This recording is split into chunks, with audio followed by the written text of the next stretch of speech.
وعن أنس بن مالك رضي الله تعالى عنه قال আনাস ইবনে মালিক থেকে বর্ণিত তিনি বলেন কানা রাজুলুম মিনাল আনসার ইয়াউম্মুহুম ফি মসজিদি কুবা এলাকার সাহাবীরা এসে নবীরে বলে ইয়া রাসূলুল্লাহ আমাদের মসজিদের ইমাম না একজন ইমাম দেন নতুন ইমাম দেন আল্লাহর রাসূল আনসার এক সাহাবীকে কুবার মসজিদের ইমাম নিযুক্ত করলেন কিন্তু আশ্চর্যের বিষয় হচ্ছে এই সাহাবী ইমামতি করতে গিয়ে যখনই নামাজ পড়ায় তখনই কুল হুয়াল্লাহ পড়ে সুবহানাল্লাহ ওয়া কানা কুল্লামা ইফতাতাহা সূরা ইফতাতাহা বিকুল হুয়াল্লাহু আহাদ ইনি যখন নামাজের ইমামতি করতে যায় প্রথমে কুল হুয়াল্লাহ এরপরের রাকাতে অন্য সূরা পড়ার আগে আবার কুল হুয়াল্লাহ এবার মাগরিবের নামাজে গেছে দুনো রাকাতে কুল হুয়াল্লাহ এশারের নামাজে গেছে দুনো রাকাতে কুল হুয়াল্লাহ ফজরের নামাজে গেছে দুনো রাকাতে কুল হুয়াল্লাহ এরপরে বড় সূরা সুবহানাল্লাহ বলেন মানে এই সাহাবী কুল হুয়াল্লাহরে ছাড়েই না মনে করেন ফজরের নামাজে বড় একটা সূরা পড়ছে সূরাতুল মুজাম্মিল পড়ছে কিন্তু এইটা পড়ার আগে কুল হুয়াল্লাহ পড়ে ওনার মুসল্লি যারা এরা ওনার কাছে গেছে আনাস ইবনে মালিক বলেন ফাকাল্লামাহু আসহাব ওনার মুসল্লিরা গিয়ে বলে ইমাম সাহেব আপনি কি এই সূরাটা ছাড়তে পারেন না অন্য একটা সূরা পড়েন না এটা বারবার পড়েন যে ওয়া কানা ইয়াসনাউ যালিকা ফি কুল্লি রাকাআহ এই সাহাবী প্রত্যেক নামাজে কুল হুয়াল্লাহ প্রত্যেক রাকাতে কুল হুয়াল্লাহ মুসল্লিরা গিয়ে বলে এটা পাল্টান অন্য সূরা ধরেন সাহাবী কি বলে দেখেন মুসল্লিরা গিয়ে বলতেছে সূরাটা বাদ দেন অন্য একটা সূরা পড়বেন সাহাবীর জবাবটা শুনেন সাহাবী বলে ইন আহবাবতুম আন আউম্মাকুম মা আনা বিতারিকিহা আমি এই সূরা ছাড়তে পারবো না যদি তোমাদের পছন্দ হয় আমি তোমাদের ইমামতি করব ওয়া ইন কারিহতুম তারাকতুকুম যদি তোমাদের পছন্দ না হয় আমি ইমামতি ছাড়তে রাজি এই সূরা ছাড়তে রাজি আমি এই সূরাটা পড়ব বুঝে পড়লে রাখো নালে আমারে ছেড়ে দাও আমি নবীজির দরবারে চলে যাব ওয়া কানু ইয়ারাউনাহু আন্নাহু মিন আফদালিহিম আর সব মুসল্লিরা জানতো এই সাহাবীটা হচ্ছে আমাদের মধ্যে সবচাইতে দামি সবচাইতে শ্রেষ্ঠ বুজুর্গ সে যদি ইমামতি ছেড়ে দেয় তো ভালো একটা ইমাম হারায় ফেলবো না কিছু বলে নাই ফালাম্মা আতাহুমুন নবী সাল্লাল্লাহু আলাইহি ওয়াসাল্লাম আল্লাহর রাসূল কয়েকদিন পরে কুবায় আসলেন ফা আখবারুহুল খাবার সব সাহাবারা গিয়ে নবীরে বলে ইয়া রাসূলুল্লাহ একজন ইমাম তো দিবেন এ বেটা খালি সূরা ইখলাস পড়ে কুল হুয়াল্লাহ পড়ে কুল হুয়াল্লাহ পড়ে ফজরে কুল হুয়াল্লাহ মাগরিবে কুল হুয়াল্লাহ এশারে কুল হুয়াল্লাহ জিহরি নামাজে কুল হুয়াল্লাহ সিররি নামাজেও কুল হুয়াল্লাহ উচ্চ সুরে তেলাওয়াত যেখানে ওখানেও কুল হুয়াল্লাহ নিম্ন সুরে পড়লেও কুল হুয়াল্লাহ এ কুল হুয়াল্লাহ ছাড়া কিচ্ছু বোঝে না কিছু একটা বইলা যান আপনি আমরা বলছি আমাদেরকে বলে কুল হুয়াল্লাহ ছাড়তে পারবো না ইমামতি ছাড়তে পারবো আপনি কিছু বলেন নবীজি ডাকাইছে নবীজি ডাক দিয়া বলে মা ইয়ামনাউক ইয়া ফুলান এই মিয়া মা ইয়ামনাউকা আন তাফআলা মিম্মা ইয়া'মুরুকা বিহি আসহাবুক তোমার সাথীরা তোমারে যেই কথাটা বলতেছে ওইটা তুমি কেন মানো না কুল হুয়াল্লাহ বাদ দিয়ে অন্য সূরা কেন পড়ো না এবার আল্লাহর রাসূল বলে আচ্ছা তুমি যদি না পড়ে থাকো তাহলে এটা আমারে বলো ওয়ামা ইয়াহমিলু কানা নুজুমি হাদিহি সূরা ফি কুল্লি রাকাআ প্রত্যেক রাকাতে এই সূরাটা তুমি কেন পড়ো সেটা আমাকে বলো সাহাবী আবার দুইটা চোখের পানি ছেড়ে দিয়ে আল্লাহর রাসূলকে বলে ইয়া রাসূলুল্লাহ ইন্নী উহিব্বুহা আমি এই সূরাটাকে বড় ভালোবাসি আব্বাস রাদিয়াল্লাহু তাআলা আনহুমা বলেন সুম্মাতান শাক্কুস সামাউস সানিয়া অতঃপর দ্বিতীয় আকাশটা ফেটে যাবে ফায়ানজিলু আহলুহা দ্বিতীয় আকাশে যেই ফেরেশতারা আছে এরা সকলে দলে দলে দলে দলে নামবে কি পরিমাণ ফেরেশতা শুধু দ্বিতীয় আকাশ থেকে নামবে আব্দুল্লাহ ইবনে আব্বাস রাদিয়াল্লাহু তাআলা আনহুমা বলেন, পৃথিবীর শুরু থেকে কিয়ামত পর্যন্ত সমস্ত মাখলুকাতের সংখ্যা মিলে যত, প্রথম আকাশের ফেরেশতাদের সংখ্যা মিলে যত, এই দুই শ্রেণীর সংখ্যা মিলে যত, এর চাইতে কোটি কোটি কোটি কোটি কোটি কোটি কোটি কোটি কোটি গুণ বেশি ফেরেশতা শুধু দ্বিতীয় আকাশ থেকে নামে। এরা এসে প্রথম ফেরেশতারা যারা ঘেরাও করে দাঁড়িয়েছিল এদের পিছনে এরা দাঁড়াবে। আব্দুল্লাহ ইবনে আব্বাস রাদিয়াল্লাহু তাআলা আনহুমা বলেন, সুম্মা তানশাক্কুস সামাউস সালিসা, অতঃপর আল্লাহর আদেশে তৃতীয় আকাশটা ফেটে যাবে। ফায়ানজিলু আহলুহা, তৃতীয় আকাশে যত ফেরেশতা আছে এরা দলে দলে নামবে। ওয়াহুম আকতারু মিন জামিইল খালাইক ওয়া মিন আহলিস সামাইদ দুনিয়া ওয়াস সানিয়া, তৃতীয় আকাশ থেকে এই পরিমাণ ফেরেশতা অবতরণ করবে, সমস্ত মাখলুকাতের সংখ্যা মিলে যত, যুগ প্রথম আকাশের ফেরেশতাদের সংখ্যা মিলে যত, যুগ দ্বিতীয় আকাশের ফেরেশতাদের সংখ্যা মিলে যত, দুই আকাশ সমস্ত মাখলুকাত সবগুলো মিলে সংখ্যা যত, এর চাইতে crore crore million billion trillion বেশি ফেরেশতা শুধু তৃতীয় আকাশ থেকে নামে।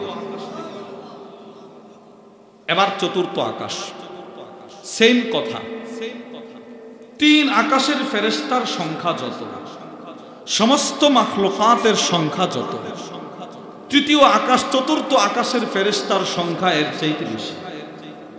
পঞ্চম, ষষ্ঠ, সপ্তম, সাত আকাশের ফেরেশতার সংখ্যা যত, সমস্ত মাখলুকাতের সংখ্যা যত, আল্লাহর আরশ বহনকারী ফেরেশতারা যে আল্লাহর আরশ নিয়ে আসবে, ওই আরশের চতুর্পাশে সাত আকাশের চাইতেও বেশি ফেরেশতা থাকবে। এবার আল্লাহর আরশ স্থাপন করা হবে। একটু চিন্তা করেন, সমস্ত মাখলুকাতের পিছনে প্রথম সিরিয়াল ফেরেশতা, এর চাইতে দ্বিগুণ ফেরেশতার সিরিয়াল দ্বারা দ্বিতীয় বাউন্ডারি, তৃতীয় আকাশের ফেরেশতা, চতুর্থ ঘেরাও, পঞ্চম ঘেরাও, ষষ্ঠ, সপ্তম, এরপরে একটা আগুনের বাউন্ডারি, ভয়ঙ্কর আগুনের বাউন্ডারি। এই সাত শ্রেণীর ফেরেশতার মাঝখানে আমরা সবাই থাকব। মানুষ এতটাই ভীত সন্ত্রস্ত হবে, হযরতুল উস্তাদ আল্লামা সাঈদ আহমদ পালনপুরি নব্বারাল্লাহু মারকাদা লেখেন, এবার কিয়ামতের দ্বিতীয় চিত্র শুরু হয়ে যাবে। দ্বিতীয় চিত্রটা কি? বিসমিল্লাহির রহমানির রহিম। ওয়া ইয়াউমা ইয়া'আদ্দুয যালিমু আলা ইয়াদাইহি,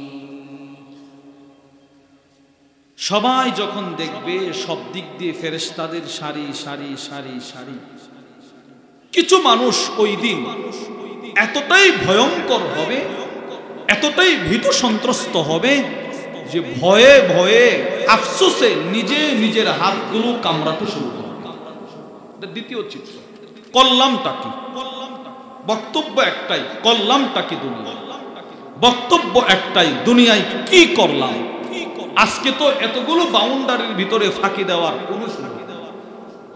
নিজে নিজের হাত কামড়াবে, কেউ কেউ কামড়ায় এতটুকু পর্যন্ত খেয়ে ফেলবে, কেউ এতটুকু, কেউ এতটুকু, আফসোস করে। এটা দ্বিতীয় চিত্র। এবার আমার আলোচ্য বিষয় তৃতীয় চিত্র। আল্লামা সাঈদ আহমদ পালনপুরি নব্বারাল্লাহু মারকাদা তিনি লেখেন, একই তো পিছনে ফেরেশতাদের ঘেরাও, দ্বিতীয়ত না জানি কি বিচার হয়, এই আফসোসে নিজের হাতে নিজে কামড়। ঠিক সে সময় আল্লাহর রাসূল আল্লাহকে বলবে, আল্লাহ ইন্না কওমি ইত্তাখাযু হাযাল কুরআনা মাহজুরা, আজকে ভয়ে হাত কামড়াইতেছে, না না এদের হাত কামড়ানো দেখা আপনি এদের উপরে দয়া করবেন না, এই নাফরমানগুলো আমার মৃত্যুর পরে আমার কোরআনকে ছেড়ে দিয়েছে, এরা আমার কোরআনকে ছেড়ে দিয়েছে, কোরআন থেকে বিমুখতা অবলম্বন করেছে, শাস্তি দেন। এদের হাত কামড় দেখে আপনি রহমানের সিফত আনবেন না, এদের হাত কামড় দেখে আপনি গফফারের সিফত আনবেন না। আমি রসুলের চাইতে এদেরকে কেউ বেশি ভালোবাসে নাই। আজকে আমি রসুল আপনার কাছে বিচার দিলাম, ইয়া রব ইন্না কওমি ইত্তাখাযু হাযাল কুরআন মাহজুরা, এই মানুষগুলো আমার কোরআনকে ছেড়ে দিয়েছিল, এদেরকে পর্যাপ্ত শাস্তি দেন। নাউজুবিল্লাহ বলেন। কোরআন বিমুখতার এইটা হচ্ছে কিয়ামতের তৃতীয় চিত্র। মনে করেন কোন একটা মামলায় আপনাকে ফাঁসানো হয়েছে, সমস্ত মানুষ থেকে আপনি নৈরাশ যে না, সে আমার পক্ষে আসবে না। আপনার সবচাইতে প্রিয় মানুষটার প্রতি আপনার একটা আশ্বস্ততা আছে, না হে ওই তো বিষয়টা বুঝবে আমি যে অপরাধী নই। একজনকে আপনি এমন ধারণা করতেছেন যে সে বুঝবে আমি অপরাধী নই। এই মানুষটাও যদি আয়সা বলে না না তুই অপরাধী ছিলি, তো কষ্টটা কেমন হবে? এবার সমস্ত মানুষ জান্নাতে যাওয়ার জন্য ইচ্ছে পোষণ করবে, আর মনে মনে আকাঙ্ক্ষা করবে ইস রসুল যদি একটু বলে দেয় আল্লাহ সে আমার উম্মত, জান্নাতটা দিয়ে দেন, তো জান্নাত হয়ে যাবে। মানুষগুলো হাত কামড়াবে আর নবীর দিকে তাকাবে, ইস রসুল যদি একটু সুপারিশ করে। তখন আল্লাহর রসুল আমার দিকে তাকায় একটা ধমক দিয়ে বলবে, যা বেটা যা, তোর জন্য কি সুপারিশ করবো? তুই তো আমার কোরআন ছেড়ে দিয়েছিস, তুই আমার কোরআন ছেড়ে দিয়েছিস, তোর জন্য আমি কোনো সুপারিশ করতে পারবো না। বরঞ্চ আল্লাহর কাছে আল্লাহু আকবার। আল্লামা দাউসরি তার একটা কিতাব আছে হাজরুল কুরআন ওয়া আনওয়াউ, কোরআন ছেড়ে দেওয়া তার প্রকার, তার ভয়াবহ পরিণাম। ওই কিতাবের মধ্যে তিনি লেখছেন হাসরের ময়দানে সবচাইতে বড় বিচার হবে, মানে বিচার মামলাটা হবে রসুলের এই কথা বলা যে আল্লাহ আমার এই উম্মত কোরআন ছেড়ে দিয়েছিল। আশ-শাকওয়াল আযীম ইনি লেখছেন এটা সবচাইতে জঘন্য মামলা। নবী বলবে আল্লাহ এই কোরআনটা ছেড়ে দিয়েছিল, রসুল বলবে আল্লাহ আমার এই উম্মত আমার মৃত্যুর পরে কোরআন ছেড়ে দিয়েছিল, বিচার করেন। এটা হবে হাসরের ময়দানে সবচাইতে ভয়ঙ্কর মামলা, কোরআন ছেড়ে দাও।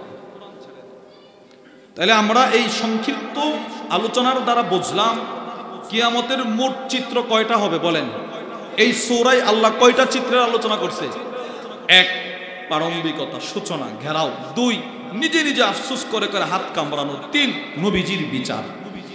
এবার এই আয়াতে আল্লাহ যে বললেন রসুল বলবে ইন্না কওমি ইত্তাখাযু হাযাল কুরআন মাহজুরা, হে আল্লাহ আমার এই সম্প্রদায় আমার কোরআনকে ছেড়ে দিয়েছিল, এরা কোরআন পরিত্যাগকারী। এখানে কোরআন ছেড়ে দেওয়ার অর্থ কি বলেন? এখানে কোরআন ছেড়ে দেওয়ার, সবাই বলেন না কোরআন ছেড়ে দেওয়ার অর্থ কি বলেন? কোরআন ছেড়ে দেওয়ার অর্থ কি?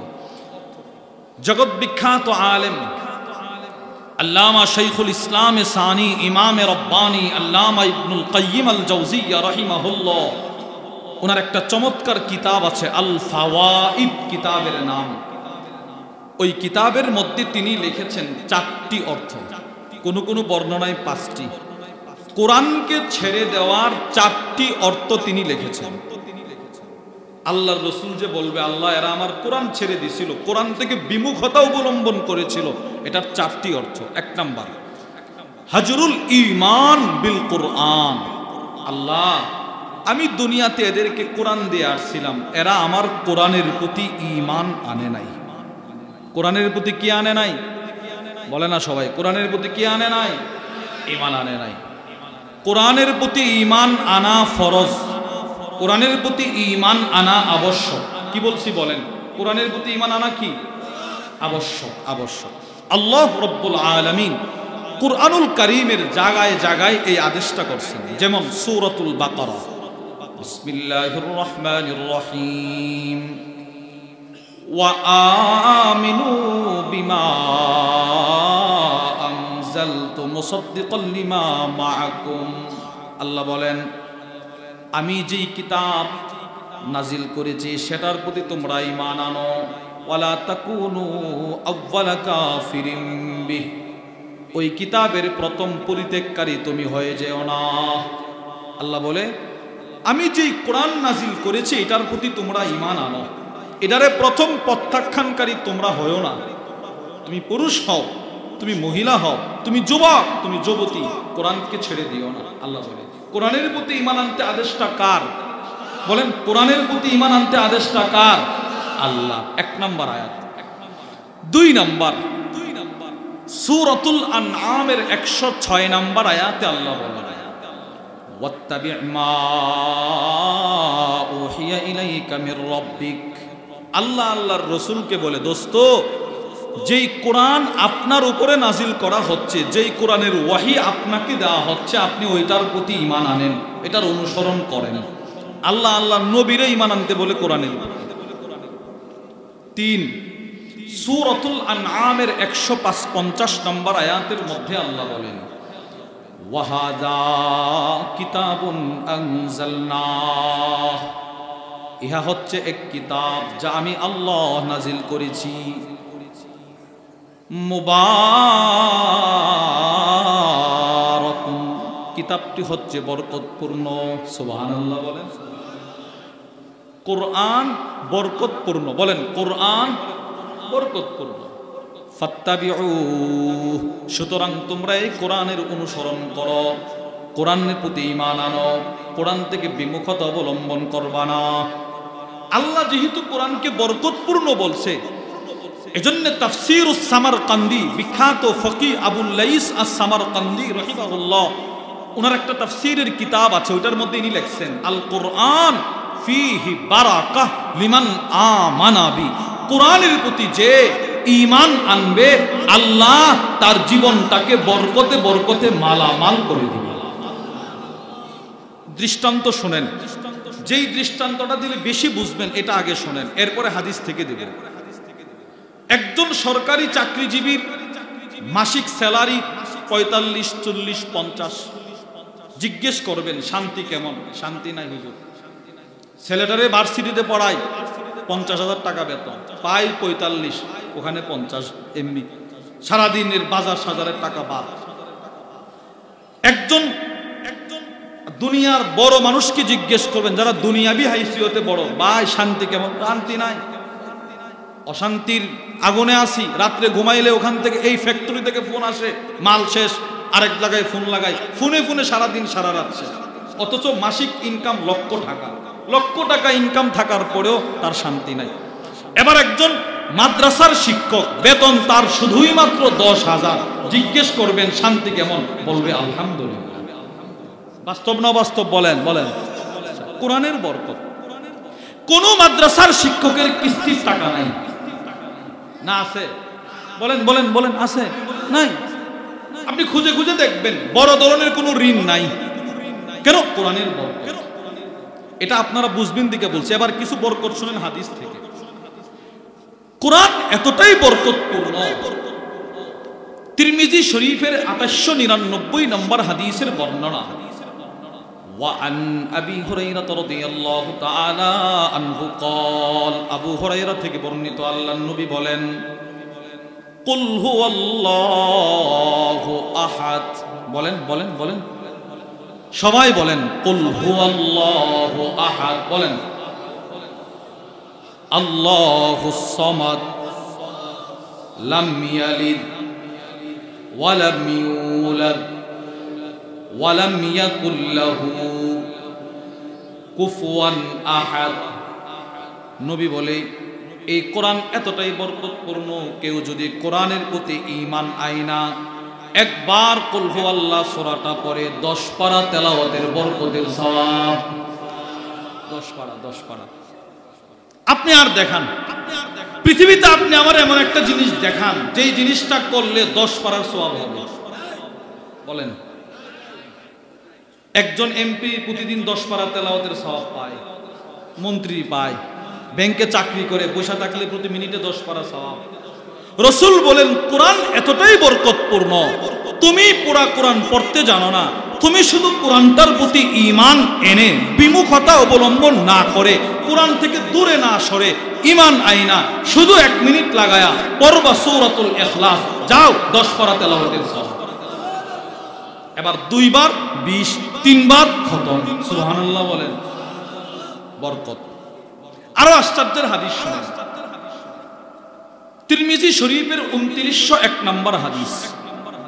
وعن أنس بن مالك رضي الله تعالى عنه قال আনাস ইবনে মালিক থেকে বর্ণিত তিনি বলেন কানা রাজুলুম মিনাল আনসার ইয়াউম্মুহুম ফি মসজিদি কুবা কুবা এলাকার সাহাবীরা এসে নবীরে বলে ইয়া রাসূলুল্লাহ আমাদের মসজিদের ইমাম না একজন ইমাম দেন ইমাম নতুন ইমাম দেন আল্লাহর রাসূল আনসার এক সাহাবীকে কুবার মসজিদের ইমাম নিযুক্ত করলেন কিন্তু আশ্চর্যের বিষয় হচ্ছে এই সাহাবী ইমামতি করতে গিয়ে যখনই নামাজ পড়ায় তখনই কুল হুয়াল্লাহ পড়ে সুবহানাল্লাহ ওয়া কানা কুল্লামা ইফতাতাহা সূরা ইফতাতাহা বিকুল হুয়াল্লাহু আহাদ ইনি যখন নামাজের ইমামতি করতে যায় প্রথমে কুল হুয়াল্লাহ এরপরের রাকাতে অন্য সূরা পড়ার আগে আবার কুল হুয়াল্লাহ এবার মাগরিবের নামাজে গেছে দুনো রাকাতে কুল হুয়াল্লাহ এশারের নামাজে গেছে দুনো রাকাতে কুল হুয়াল্লাহ ফজরের নামাজে গেছে দুনো রাকাতে কুল হুয়াল্লাহ এরপরে বড় সূরা সুবহানাল্লাহ বলেন মানে এই সাহাবী কুল হুয়াল্লাহরে ছাড়েই না মনে করেন ফজরের নামাজে বড় একটা সূরা পড়ছে সূরাতুল মুজাম্মিল পড়ছে কিন্তু এটা পড়ার আগে কুল হুয়াল্লাহ পড়ে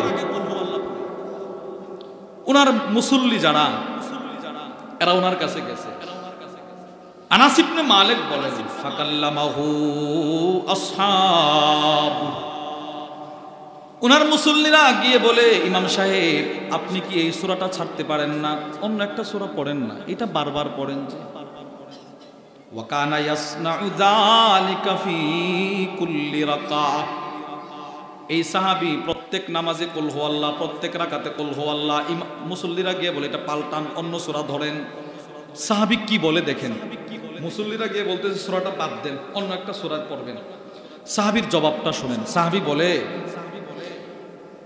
ইন আহবাবতুম আন আউম্মাকুম মা আনা বিতারিকিহা আমি এই সূরা ছাড়তে পারবো না যদি তোমাদের পছন্দ হয় আমি তোমাদের ইমামতি করব ওয়া ইন কারিহতুম তারাকতুকুম যদি তোমাদের পছন্দ না হয় আমি ইমামতি ছাড়তে রাজি এই সূরা ছাড়তে রাজি আমি এই সূরাটা পড়ব বুঝে পড়লে রাখো নালে আমার ছেড়ে দাও আমি নবীজির দরবারে চলে যাব ওয়া কানু ইয়ারাউনাহু আন্নাহু মিন আফদালিহিম আর সব মুসল্লিরা জানতো এই সাহাবীটা হচ্ছে আমাদের মধ্যে সবচাইতে দামি সবচাইতে শ্রেষ্ঠ বুজুর্গ সে যদি ইমামতি ছেড়ে দেয় তো ভালো একটা ইমাম হারায় ফেলবো না কিছু বলে নাই ফালাম্মা আতাহুমুন নবী সাল্লাল্লাহু আলাইহি ওয়াসাল্লাম আল্লাহর রাসূল কয়েকদিন পরে কুবায় আসলেন ফা আখবারুহুল খাবার সব সাহাবারা গিয়ে নবীরে বলে ইয়া রাসূলুল্লাহ একজন ইমাম তো দিবেন এ বেটা খালি সূরা ইখলাস পড়ে কুল হুয়াল্লাহ পড়ে কুল হুয়াল্লাহ পড়ে ফজরে কুল হুয়াল্লাহ মাগরিবে কুল হুয়াল্লাহ এশারে কুল হুয়াল্লাহ জিহরি নামাজে কুল হুয়াল্লাহ সিররি নামাজেও কুল হুয়াল্লাহ উচ্চ সুরে তেলাওয়াত যেখানে ওখানেও কুল হুয়াল্লাহ নিম্ন সুরে পড়লেও কুল হুয়াল্লাহ এ কুল হুয়াল্লাহ ছাড়া কিচ্ছু বোঝে না কিছু একটা বইলা যান আপনি আমরা বলছি আমাদেরকে বলে কুল হুয়াল্লাহ ছাড়তে পারবো না ইমামতি ছাড়তে পারবো আপনি কিছু বলেন নবীজি ডাকাইছে নবীজি ডাক দিয়া বলে মা ইয়ামনাউ ইয়া ফুলান এই মিয়া মা ইয়ামনাউকা মিম্মা মা ইয়ামনাউকা আন তাফআলা মিম্মা ইয়া'মুরুকা বিহি আসহাবুক তোমার সাথীরা তোমারে যে কথাটা বলতেছে ওইটা তুমি কেন মানো না কুল হুয়াল্লাহ বাদ দিয়ে অন্য সূরা কেন পড়ো না এবার আল্লাহর রাসূল বলে আচ্ছা তুমি যদি না পড়ে থাকো তাহলে এটা আমারে বলো ওয়ামা ইয়াহমিলুকা আলা নুজুমি হাদিহিস সূরা ফি কুল্লি রাকাআ প্রত্যেক রাকাতে এই সূরাটা তুমি কেন পড়ো সেটা আমাকে বলো সাহাবী আবার দুইটা চোখের পানি ছেড়ে দিয়ে আল্লাহর রাসূলকে বলে ইয়া রাসূলুল্লাহ ইন্নী উহিব্বুহা আমি এই সূরাটাকে বড় ভালোবাসি আমি সূরাটাকে বড় ভালোবাসি এটার আমি বরকতপূর্ণ মনে করি আপনিই তো বলছেন এই সূরাটা একবার পড়লে 10 পারার সওয়াব কেন আমি এই সূরাটা নামাজে ছেড়ে দিব আমি তো অন্য সূরাও পড়ি কিন্তু এই সূরাটাও সাথে পড়ি কারণ এটারে যে আমি ভালোবাসি আল্লাহর রাসূল তখন বলে শুনে রাখ সাহাবী হুব্বুকা ইয়াহা আদখালাকাল জান্নাহ। আল্লাহর কসম, এই সূরাটার ভালোবাসা তোকে আল্লাহর জান্নাতে ঢুকায় দিছি। এটা তোরে জান্নাতি বানাই দিছি রে, তুই সূরাটাকে এতটাই ভালোবাসিস। এজন্য আপনিও 30 পারা পারেন না, এতেও কোরআন থেকে দূরে না যাওয়া, কমসে কম এই ছোট্ট ছোট্ট সূরাগুলোকে নিয়ে কোরআনের সাথে থাকা। বলেন ইনশাআল্লাহ, জোরে জোরে বলেন ইনশাআল্লাহ, কোরআনের সাথে থাকা। তাহলে আমরা 3টা আয়াত থেকে বুঝলাম কোরআনের প্রতি ঈমান আনার আদেশ কার?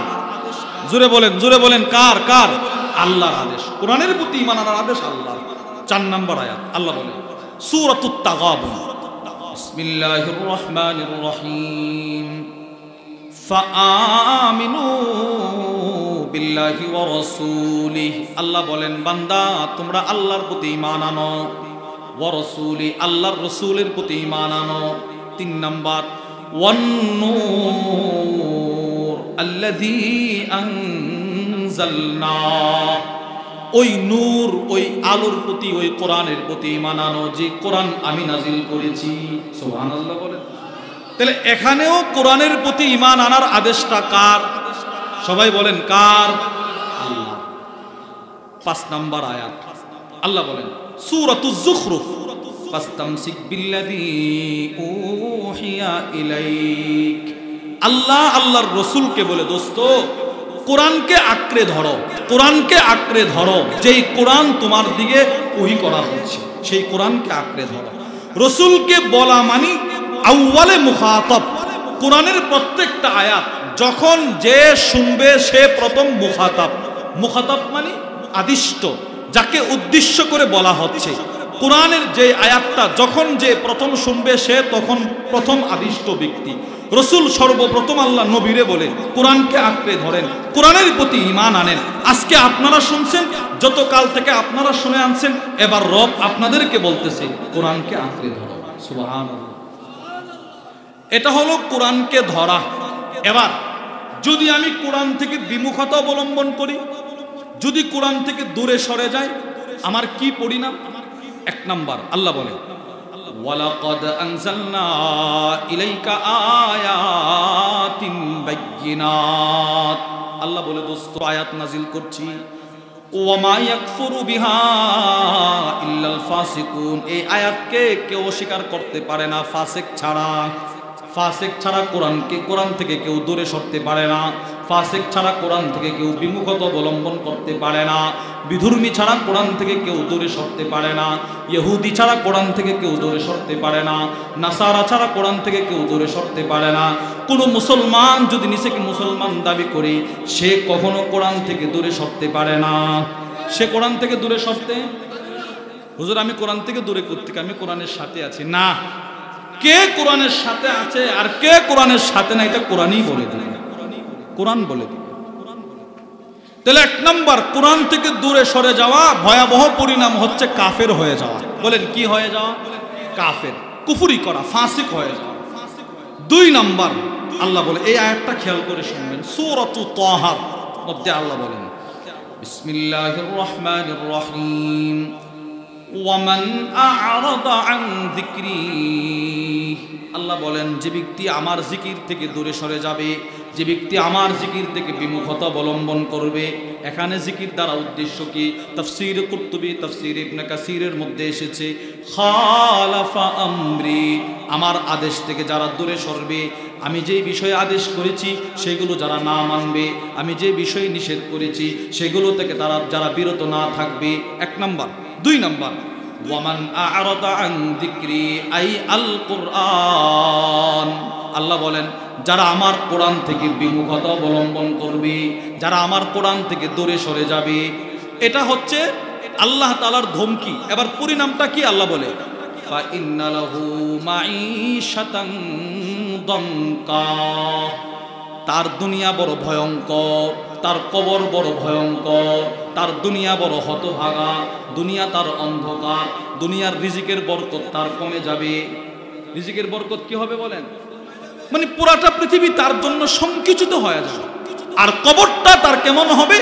হযরত আবু সাঈদ বলেন কবর ইউদাইয়িকু আলাইহি কবরু হাত্তা হাত্তা তাখতালিফা আদলাউ, যারা কোরআন থেকে দূরে সরে যাবে, যারা কোরআন থেকে বিমুখতা অবলম্বন করবে, তিনি বলেন এরা যখন মৃত্যুবরণ করবে, তার লাশ যখন কবরে রাখা হবে, কবরের দুই পাশের মাটি এমন ভাবে তাকে চাপ দিবে, তার এক পাজরের হাড়গুলো আরেক পাজরে ঢোকায় দিবে, একদিকের হাড় আরেক দিকে ঢোকায় দিবে। যারা কোরআন থেকে দূরে সরবে, কোরআন থেকে যারা দূরে সরবে, এদেরকে কবরে প্রথম শাস্তিটা হবে চাপ, কবরের দুপাশের মাটি জুড়ে একটা চাপ দিবে। তবে এখানে একটা কথা আপনাদের শোনা রাখা ভালো, বুঝে রাখা ভালো, কবর যেই চাপ দিবে, কবরের চাপ কোরআনওয়ালাকেও দিবে, কোরআন থেকে যারা দূরে এদেরকেও দিবে। এই বিষয়টা আপনাদের বুঝতে হবে, প্রথম শুনেই ঘাবড়াবেন না, পুরোটা বিষয় শুনতে হবে। কবরের যেই চাপ, কবর যে চাপ দিবে, এটা যারা কোরআন থেকে দূরে সরবে এদেরকেও দিবে, যারা কোরআনওয়ালা এদেরকেও দিবে। হুজুর কোরআনওয়ালাদেরকেও চাপ দিবে? হ্যাঁ, দৃষ্টান্ত আলবানী রহিমাহুল্লাহর বিখ্যাত হাদিসের কিতাব ইরওয়াউল গলিল ফি তাখরিজ আহাদিস মানারিস সাবিল, ওই কিতাবের মধ্যে নিয়ে আসছে রাসূলুল্লাহ সাল্লাল্লাহু আলাইহি সাল্লামের সাহাবী হযরত জাবির ইবনে আব্দুল্লাহ থেকে বর্ণিত, তিনি বলেন, আলোচনাটাকে শুনেন এরপরে বুঝবেন দুই চাপের কতটা বেশ কম। وعن جابر بن عبد الله رضي الله تعالى عنهما قال, হযরত জাবির ইবনে আব্দুল্লাহ বলেন, خرجنا مع رسول الله صلى الله عليه وسلم إلى سعد بن معاذ حين توفي। আল্লাহর নবীর একজন সাহাবী, নাম তার সাদ ইবনে মুআজ, তার ইন্তেকাল হয়ে গেছে। নবীজির সাথে আমরা সবাই তার বাড়িতে গেলাম। ফালাম্মা সাল্লা আলাইহি, আল্লাহর রাসূল নিজে এই সাহাবীর জানাজার ইমামতি করলেন। সুবহানাল্লাহ বলেন। নবীজি সাহাবীর জানাজার ইমামতি করছেন। ওয়া ওয়াদিআ ফি কবরি, আল্লাহর রাসূল নিজে তার লাশটা কবরে রাখলেন। ওয়া সুবিয়া আলাইহি, তার কবর সমাপ্ত করার পর কবরের উপরের মাটিগুলো সমান করে দেওয়া হলো। কবর সমাপ্ত হয়ে গেছে, জানাজা সমাপ্ত, কাফন সমাপ্ত, দাফনও সমাপ্ত। হযরত জাবের বলেন, আমরা তাকায় দেখি আল্লাহর রাসূল হঠাৎ করে জোরে জোরে বলতে লাগলেন, সাব্বাহা রাসূলুল্লাহ সাল্লাল্লাহু আলাইহি ওয়াসাল্লাম। নবীজি জোরে জোরে বলতে লাগলেন, সুবহানাল্লাহ। বলেন বলেন, সুবহানাল্লাহ সুবহানাল্লাহ সুবহানাল্লাহ। নবীজি কবরের সামনে দাঁড়ায় জোরে জোরে এই শব্দ বলতে লাগলেন। সুম্মা কাব্বারা, অতঃপর নবীজি জোরে জোরে আল্লাহু আকবার বলতে লাগলেন। সাহাবীরা বলেন, ফাসাব্বাহনা তাবিলা, আল্লাহর রাসূল যেহেতু সুবহানাল্লাহ বললেন, আমরাও জোরে জোরে সুবহানাল্লাহ বলতে লাগলাম। রাসূল যেহেতু আল্লাহু আকবার বললেন, আমরাও জোরে জোরে আল্লাহু আকবার বলতে লাগলাম। ফাকিলা ইয়া রাসূলুল্লাহ, আল্লাহর রাসূলকে প্রশ্ন করা হলো, ইয়া রাসূলুল্লাহ, ওগো আল্লাহর নবী, লিমা সাব্বাহতা, কখনো তো আপনাকে দেখি নাই কোনো কবরের পাশে দাঁড়ায় সুবহানাল্লাহ বলতে জোরে, কখনো দেখি নাই আল্লাহু আকবার বলতে জোরে, কেন আজকে আপনি এই আমলটা করলেন? আল্লাহর রাসূল বলে, সাহাবারা রে, লাকাদ তাদায়াকা আলা হাযাল আবদিস সালিহ কবর, আমার এই সাহাবীকে যখন কবরস্থ করা হলো, জিবরিল এসে আমাকে বলে দিয়েছে, আল্লাহর নবী গো, তাড়াতাড়ি তার জন্য তাসবিহ পড়তে থাকেন, তার কবরের দুই পাশের মাটি তারে চাপ দেওয়ার জন্য অগ্রসর হচ্ছে। আমার উম্মত কবরে মাটির চাপা খাবে, এটা আমি রাসূল বরদাস্ত করতে পারি না। এই জন্য আমি জোরে জোরে আল্লাহর তাসবিহ পড়তে লাগলাম। আমার তাসবিহর বরকতে হাত্তা ফাররাজাহুল্লাহু আন, আল্লাহ আমার সাহাবীর কবরটাকে আবার প্রশস্ত করে দিয়েছে, প্রশস্ত করে দিয়েছে। এই যে সাহাবীকেও কবর ধরতে আসছে। আরে কোন সাহাবী চিনেন ওনাকে? সাদ ইবনে মুআজকে চিনেন? উনি এমন একজন সাহাবী, নাসাই শরীফের 2055 নম্বর হাদিসের বর্ণনা। আল্লাহ আব্দুল্লাহ ইবনে উমর বলেন, এই সাদ ইবনে মুআজ যেদিন ইন্তেকাল করেছিল, জিবরিল এসে বলে, ইয়া রাসূলুল্লাহ, হাদাল আব্দুস সালিহ আল্লাযী তাহাররাকা লাহুল আরশ, তার মৃত্যুতে আল্লাহর আরশটা কেঁপে উঠছে। এত বড় একজন সাহাবী তিনি। শুধু তার মৃত্যুতে আল্লাহর আরশ কেঁপে ওঠে নাই, ওয়া শাহিদাহু 70 আলফাম মিনাল মালায়েকা। ওগো আল্লাহর নবী, আপনার এই সাহাবী সাদ এতটাই দামি মানুষ, যার জানাজায় 70,000 ফেরেশতা আকাশ থেকে চলে আসছে। কি ভাই, সাহাবীর দাম কত? ওনার দামটা কত? উনি এত বড় দামি সাহাবী, আল্লামা শামসুদ্দিন আবুল খায়ের মুহাম্মদ ইবনে আব্দুর রহমান আস-সাখাবী তার বিখ্যাত কিতাব আত-তুহফাতুল লতীফা ফি তারিখিল মদিনাতিশ শরীফা, ওই কিতাবের মধ্যে লেখেন ওনার লাশ নিয়ে সাহাবারা খাটিয়া বহন করে করে হাঁটতেছে। ওনার লাশ নিয়ে সাহাবারা হাঁটে, তো যারা খাটিয়াটা বহন করে এরা একজন আরেকজনকে বলে, কিরে এই সাহাবীর লাশটা এত হালকা কেন? যুবক বয়সে মারা গেছে, নওজোয়ান সর্দার সাহাবী, লাশটা এত হালকা কেন রে? অথচ মানুষ মৃত্যুবরণ করলে লাশ ভারী হয়ে যায়, মাফাসিলগুলো ছেড়ে দে, তার খাটিয়া এত হালকা কেন? নবীজি পিছন থেকে মুস্কি মুস্কি হাসে। আল্লাহর রসুল বলে, লাশ হালকা হবে না কেন? ইন্নাল মালাইকাতা হামালাতহু, যদিও লাশের খাটিয়া বাহ্যিকভাবে তোমাদের কাঁধে, জিবরিল আমাকে বলে দিয়েছে শত শত ফেরেশতা তার খাটিয়া নিয়ে হাঁটতেছে। এমন একজন সাহাবী। এবার লাশ নিয়ে উনি মৃত্যুবরণ করার পর ইমাম শামসুদ্দিন যাহাবী রাহিমাহুল্লাহ তার বিখ্যাত কিতাব সিয়ারু আ'লামিন নুবালার মধ্যে লেখেন, আবু সাঈদ আল খুদরি রাদিয়াল্লাহু তাআলা আনহু বলেন, কুনতু মিম্মান হাফারা লিসাদিন কবরহু বিল বাকি, এই সাহাবীর মৃত্যুর পরে উনার কবর জান্নাতুল বাকিতে খনন করার জন্য যারা গিয়েছিল তাদের একজন ছিলাম আমি, আবু সাঈদ খুদরি। আল্লাহর কসম, ওয়া কানা ইয়াফুহু আলাইনাল মিসকু কুল্লামা হাফারনা, তার কবর খনন করতে সময় যতটা কোদালের আঘাত করতাম তখনই তার কবর থেকে জান্নাতের মেশকে আম্বরের সুঘ্রাণ পাইতাম। কি ভাই, এত দামি সাহাবী, উনার লাশ কবরে রাখার পরে কবর চলে আসে ধরার জন্য, ব্যাপারটা কোথায়? তবে হ্যাঁ, কুরআনওয়ালাকেও যে কবর ধরতে আসে, জিবরিল তো খিলকাতান যা দেখে তা বলে, কিন্তু কেন কবর ধরতে আসছিল, কেন কুরআনওয়ালাদেরকে কবর ধরতে আসবে, এটার একটা সুন্দর ব্যাখ্যা আছে। সুবহানাল্লাহ বলেন, বলেন জোরে বলেন সুবহানাল্লাহ, বলেন আল্লাহু আকবার। এই হাদিসের ব্যাখ্যা করতে গিয়ে আল্লামা মুহাম্মদ ইবনে আহমদ সালিম ইবনে সুলাইমান আস-সাফারিনি আল হাম্বলি তার বিখ্যাত কিতাব আল বুহুরুজ যাখিরা ফি উলুমিল আখিরা, ওই কিতাবের মধ্যে তিনি লেখেন, তিনি লিখতেছেন যে শোনো, সাহাবীকে কবর দিয়ে চাপ দিতে আসছিল, আসলে কবর চাপ দিতে আসে নাই। কেন আসছিল জানো? বলে কেন?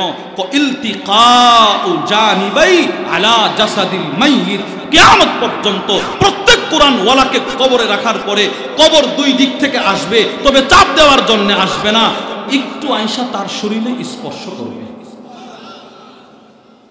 আয়েশা কি করবে বলেন? এইভাবে একদম যেন ব্যথা না লাগে। সুবহানাল্লাহ বলেন, কোনো ব্যথা যেন কোরআনওয়ালার না লাগে, কোনো ব্যথা যেন নবীদের না লাগে, কোনো ব্যথা যেন সাহাবাদের না লাগে, কোনো ব্যথা যেন তাবিঈদের না লাগে, কোনো ব্যথা যেন উলামাদের না লাগে, কোনো ব্যথা যেন আওয়ামদের মধ্যে যারা কোরআনওয়ালা তাদের না লাগে। আয়েশা একটু স্পর্শ করবে। এবার প্রশ্ন, হুজুর স্পর্শটাই বা কেন করবে? বলেন, বলেন স্পর্শ কি? বলেন না, কেন করবে? বলেন, বলেন স্পর্শ কেন করবে? বলেন। দুই কারণে। বলেন কয় কারণে? সবাই বলেন, সবাই সবাই সবাই বলেন, এটা বুঝার বিষয়, বুঝার বিষয়। কুরআনওয়ালাকে কবর দুই দিক থেকে স্পর্শ করবে দুই কারণে। নাম্বার ওয়ান, আল্লামা জালালউদ্দিন আস-সুয়ুতি রাহিমাহুল্লাহ তার বিখ্যাত নাসাই শরীফের সরা সুনানুন নাসাই বিশরহি জালালউদ্দিন আস-সুয়ুতি, যেটার তালিক করেছেন আল্লামা আব্দুল ফাত্তাহ আবু গুদ্দা রাহিমাহুল্লাহ, ওই কিতাবের মধ্যে তিনি লেখেন, মুমিনকে কুরআনওয়ালাকে যে আসবে চাপ দেওয়ার জন্য, আল মুরাদ বিদাক্তাতিল কবর, কুরআনওয়ালাকে চাপ দিবের উদ্দেশ্য হচ্ছে মা মিন আহাদিন ইল্লা ওয়াকাদ আলাম্মা বিখাতিআ, পৃথিবীতে এমন কোনো মানুষ নাই, এমন কোনো আলেম নাই, এমন কোনো বুজুর্গ নাই যার জিন্দেগিতে চলার পথে কোনো না কোনো ছোটখাটো ভুল ত্রুটি না হয়েছে। বুঝেন নাই কথা? একমাত্র ভুল ত্রুটি থেকে মুক্ত নবীরা। বলেন কারা? নবীগণ। নবীগণের কোনো গুনাহ নাই। বলেন নবীদের কোনো কি নাই? সবাই বলেন নবীদের কোনো কি নাই? যদি কেউ বলে নবীরাও গুনাহ করছে, তার ঈমান চলে গেছে। জোরে বলেন না কেন? যদি কেউ বলে সাহাবারা গুনাহ করেছে, গুনাহ করার পরে তওবা করার সুযোগ হয় নাই, এবারেরও ঈমান চলে গেছে। নবীদের কোনো কি নাই? নবীরা মাসুম। বলেন নবীরা কি? আর সাহাবারা মাহফুজ, আল্লাহ এদেরকে হেফাজত করছেন, আলহামদুলিল্লাহ বলেন। এবার এই দুই শ্রেণী ছাড়া যারা আসি, বা সাহাবারাও যদি দুনিয়াতে চলতে গিয়ে কোনো ছোটখাটো ভুল ত্রুটি করে থাকে, এটাও রব ক্ষমা করে দিয়েছে। কিন্তু কোনো কোরআনওয়ালা দুনিয়াতে চলতে গিয়ে ছোটখাটো ভুল ত্রুটি করার কারণে ইমাম জালালউদ্দিন সুয়ুতি বলেন, দুই পাশের কবরের মাটি আয়সা আয়সা আয়সা আয়সা তারে একটু স্পর্শ করবে। কবরের মাটি এই দিক দিয়ে মাইয়িত কুরআনওয়ালাকে স্পর্শ করবে, ওই দিক দিয়ে আল্লাহ জাহান্নামের ফেরেশতাকে বলবে, এই লোকটারে আর শাস্তি দিস না, আমি দিয়ে দিছি। বুঝেন নাই কথা? ছোট ভাই বড় ভাই ছোট ভাইয়ের একটা থাপ্পড় মারছে, বাচ্চা, একদম বাচ্চা। এবার কাঁদতে কাঁদতে বাবার কাছে গিয়ে বলে, আব্বু আমারে মারছে, বিচার করেন। এবার বাপ বড় ভাইয়ের বিচারটা কেমনে করে? আব্বু পিরছি, যাও যাও, ওরা আঘাত করছি। বুঝেন নাই কথা? তো জাহান্নামের ফেরেশতা তো জানে তার কিছু গুনাহ আছে, সে অগ্রসর হতে থাকবে। আল্লাহ বলবে, দাঁড়া, আমার কবরের মাটি একটু আদর করবে, এটাই তার শাস্তি। আচ্ছা, একটু স্পর্শ করবে, একটু স্পর্শ, চাপ না রাখবে, মা এই গুনাহগুলো আল্লাহ মাফ করে দিবে। তুম্মা তুতরিকুহুর রাহমা, ইমাম জালালউদ্দিন সুয়ুতি বলে, মাটিটা স্পর্শ করার সাথে সাথে তার কবরটা জান্নাতের বাগান হয়ে যাবে। কুরআনওয়ালা, এটা এক নাম্বার। কবর যে স্পর্শ করবে এটা এক নাম্বার কারণ। এবার দুই নাম্বার কারণটা শোনেন। এইটা শোনার আগে আমাদেরকে আরেকটা কথা বুঝতে হবে। নাম্বার ওয়ান, আমাদেরকে আল্লাহ সৃষ্টি করেছেন কিসের থেকে? বলেন বলেন বলেন।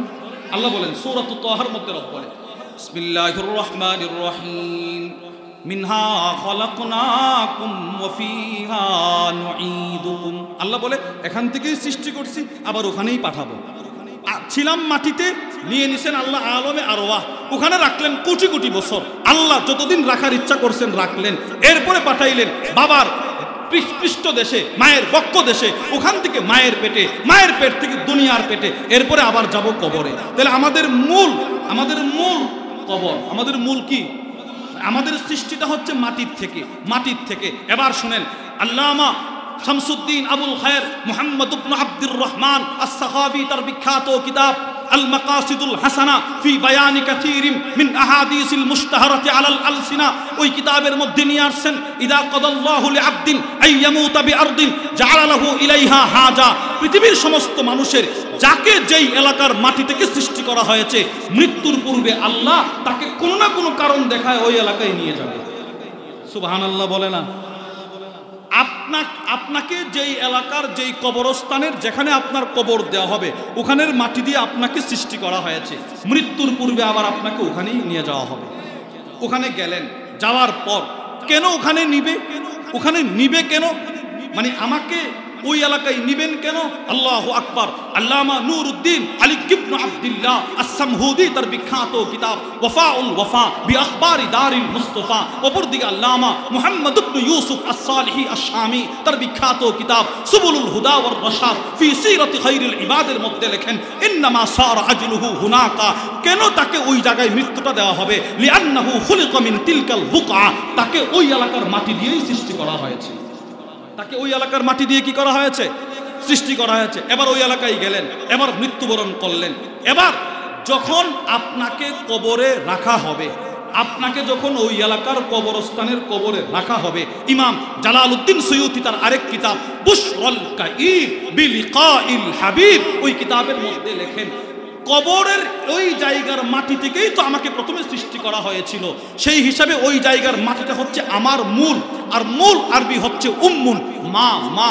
এবার আল্লাহ তোমাকে ওই মাটির থেকে কত আগে পৃথক করে রাখলেন আলমে আরওয়ায়, বছরের পর বছর হয়ে গেল, মূলের সাথে তোমার কোনো সম্পর্ক নাই। ওই মাটি তোমার একটা নজর দেখার জন্যে কত ফরিয়াদ করলো, রব বলে না, দেওয়া হবে না, তাকে আমি পাঠাবো মায়ের পেটে। এবার আসলেন মায়ের পেটে, মূলের সাথে সাক্ষাৎ নাই, আসলেন দুনিয়ার পেটে, কবরের সেই গহীন জায়গার সাথে আপনার সম্পর্ক সাক্ষাৎ নাই, যেখান থেকে আপনাকে বানানো হয়েছে। ইমাম জালালউদ্দিন সুয়ুতি বলে, এবার যখন এই কুরআনওয়ালাকে ওই কবরের মধ্যে রাখা হবে, কবরের মাটি মমতাময় মায়ের মতো আলিঙ্গন করবে কুরআনওয়ালা।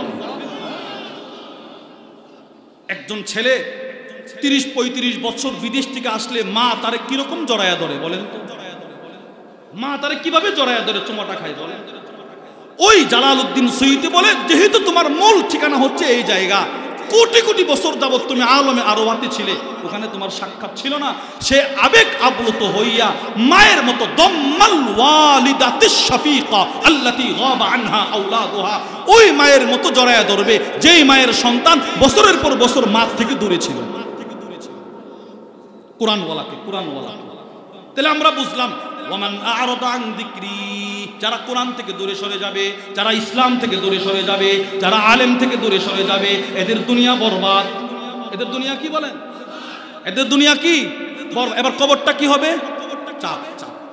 তবে এবার যদি আমি কোরআনওয়ালা হয়ে যায়, আমার কবরেও চাপ হবে, তবে আদরের চাপ। সুবহানাল্লাহ বলে না? তাহলে কোরআন ছেড়ে দেওয়া না কোরআন ধরা? ছেড়ে দেওয়া না ধরা? ইনশাআল্লাহ বলেন, বলেন ইনশাআল্লাহ। তাহলে কোরআন যদি ধরি কবর আমার জান্নাত, কোরআন যদি ছাড়ি কবর আমার জাহান্নাম। হাত্তা তাখতালিফা আদলাউ, প্রথম ভয়ঙ্কর শাস্তিটা হবে চাপ দিবে, এক পাজরের হাড় আরেক পাজরে ঢুকায় দিবে। আল্লাহ আমাদেরকে হেফাজত করেন, বলেন আমিন। আল্লাহ আমাদেরকে কোরআনওয়ালা হওয়ার তৌফিক দান করেন। তাহলে এটা হচ্ছে এক নাম্বার।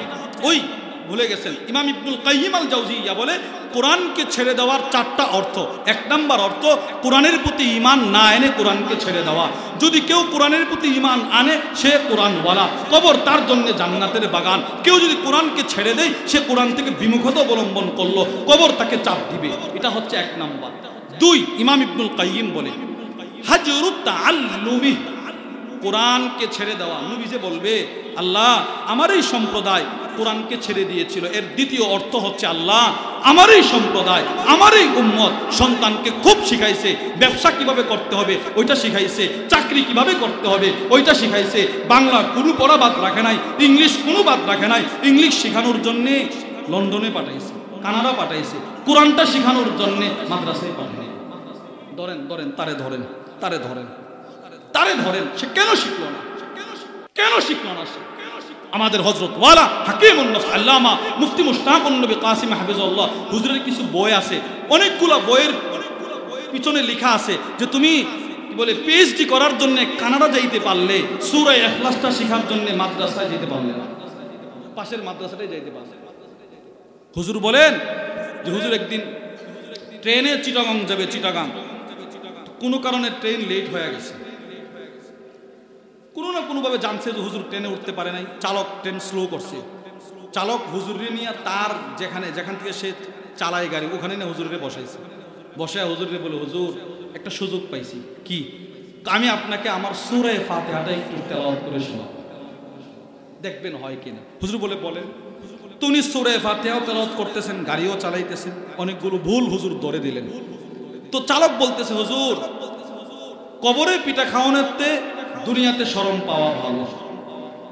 সুবহানাল্লাহ বলেন না? অনেকে কোরআন শিখতে আসে না, কেন? শরম। কেমনে হুজুরের কাছে গিয়ে শিখবো? কোরআন শিখতে আসে না। এই লোক বলে কবরে পিঠা খাওয়ার চাইতে দুনিয়াতে একটু শরম পাওয়া ভালো। আপনি মনে মনে বলতে পারবেন হুজুর আমি গাড়ি চালাইতেছি, এত বড় দাম আমার, কিন্তু আমিও সূরা পারি না, আমি জানি আমার সূরা অশুদ্ধ, আপনাকে শোনাইছি শুদ্ধ করার জন্য। কোরআন শিখাকে আমরা ছেড়ে দিছি। আল্লাহর রাসূল বলেন, তিরমিজি শরীফের হাদিস, নবীজি বলেন ইন্নাল্লাযী লাইসা ফি জাওফিহি শাইউম মিনাল কুরআন, যার অন্তরে যার ভিতরে কোরআনের বিন্দু মাত্র ইলম নাই, রাসূল বলেন তার অন্তরটা হচ্ছে পরিত্যক্ত ঘর। কি ঘর বলেন? যেই ঘরে মানুষ বসবাস করে না, শয়তান জিন ভূত যে ঘরে বসবাস করে, ওই ঘর হচ্ছে তার অন্তর, যার অন্তরে কোরআন নাই। আমরা কোরআন শিখি না, কোরআন থেকে মানুষ দিন দিন দূরে যাচ্ছে, দিন দিন দূরে যাচ্ছে, দিন দিন দূরে যাচ্ছে। আর এখন তো আমাদের মধ্যেই কিছু লেবাস লাগায় লাগায় কোরআন থেকে মানুষকে উম্মতকে দূরে সরানোর পায়তারা চালাচ্ছে। আমাদের বলে কোরআন না বুঝে পড়লে কোনো সওয়াব নাই। নাউজুবিল্লাহ বলেন না কেন? কোরআন না বুঝে পড়লে কোনো সওয়াব নাই। এই কথা বলার অর্থ আমরা যেন আমাদের সন্তানকে আর কোরআন না শেখাই। হেফখানায় যে ছেলেরা পড়ে এরা কি কোরআনের অর্থ জানে? বলেন বলেন, অর্থ জানে না? কোরআন না বুঝে পড়লে কোনো সওয়াব নাই, এই কথা ভুল। আল্লাহর রাসূল বলেন তুমি অর্থ জানো আর না জানো, যদি কোরআনের একটা আয়াত শিখো, একটা কোটি কোটি টাকার দামের উট আল্লাহর রাস্তায় দান করার সওয়াব। আবু দাউদ শরীফের 1456 নম্বর হাদিস।